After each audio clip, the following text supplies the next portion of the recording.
Education Minister! Save student! Save police! Save student! Save police!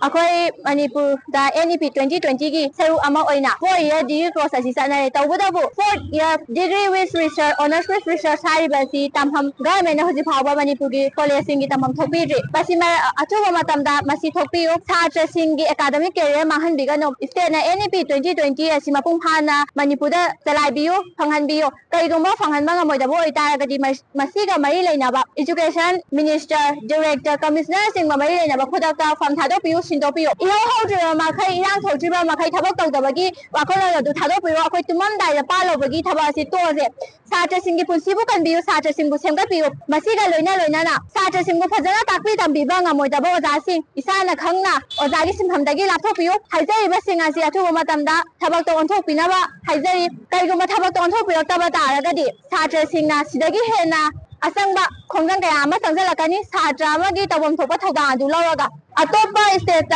NEP je tatna da basu yai ba ko haidi masida famam thokpa infrastructure facility singado state na provide to ngam moi habagi da maka akhoi matam khadi NEP 2020 asi tatna thiroi na haiba state yaudana satna da state yawi ba tawadabu akhoi gi state sidadi madu puna mak phaman banga mani na khalaga moina loksan biramane ba akhoi gi huji akhoi gi best 2020 sida 2022 sidagi NEP je akhoi da satna re ba ko satna kanda akhoi gi amical akhoi gi first semester thaiba second semester akhoi first semester फाउसदा NEP 2020 हाइबसे थारागा अखोइसे exam थारापने बा अदो मोने Luxon बिरागा हुजिक मोइदा knowledge अमंता लाइते ना हारपसिति यानिंदे बदा सेना अदो दो ngамोदे बदादि लक्सन बिरम दबने हेना फाइबा करि मरम गे अखोइगे एमिकादा